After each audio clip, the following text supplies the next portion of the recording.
Welcome back. Last week I went over 1,000 tech articles. These are the best, and there really aren't very many of them this week. First up, 3D printing houses. We've talked about 3D printers several times now, and now Branch Technologies from Tennessee is using free-form printing to 3D print houses. Now, free-form printing is different than the normal 3D printer where it prints across and has it inside a little box and builds up something from the ground up. Free-form printing is it's kind of building in the air. It'll kind of blob on something right here and squirt out as it goes, and it dries in the air, and so you have something kind of sticking up, and then they can connect it to something else. And they build kind of a skeleton, and then you can fill that in with concrete or some other building material, and then you add on obviously something on the outside to make it pretty.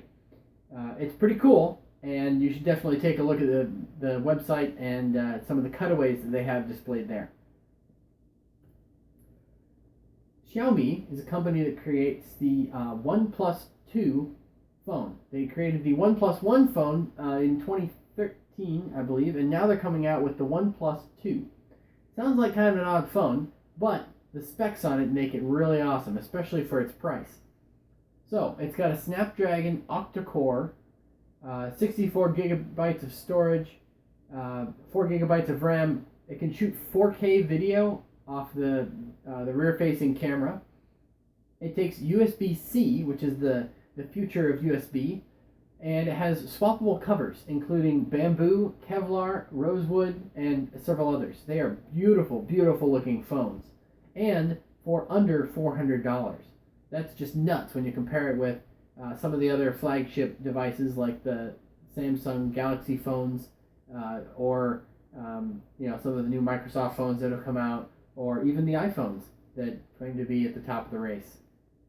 This Chinese-based company is definitely giving a run for their money. Speaking of USB-C, the same company, Xiaomi, is going to start selling the USB-C connector that connects a normal USB plug with a USB-C type plug. The important thing about a USB-C plug is that it's reversible. It's like the one thing that people really, really hate about USB. Everyone loves USB because everybody uses it. Everyone hates USB because you plug it in three different, you try this way, it doesn't work, try this way, it doesn't work, try this way, it works again. How is that even possible? Well, they've come out with a way to make the USB-A, the normal USB that everyone's used to, actually also be reversible. They put some brains inside the actual plug to figure out if it's plugged in this way or this way, and it fits in both ways, and then the software figures out where to route the power and how to sort everything out. So it's an awesome, awesome little plug, and it's $5 for the little cable. Now, you probably won't need one unless you have a USB-C phone or tablet or laptop or something, but soon these things are going to be all over the place, so maybe you should grab one now. Elio Motors is a small startup vehicle company that I've talked to other people about, but I don't think that there's been any new things come out since I started making these videos. Elio Motors is trying to make a really small, really, really fuel-efficient car for the daily commuter. And it's so small, it's actually only got 3 wheels.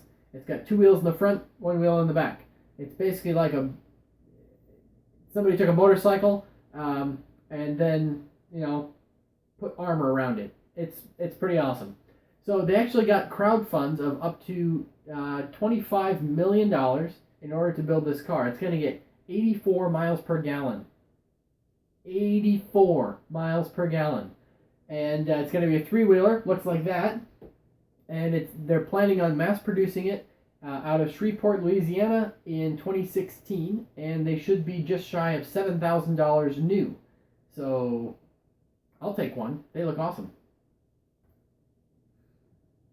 And last, and certainly not least, LG is starting to put out a new phone. It's a flip phone.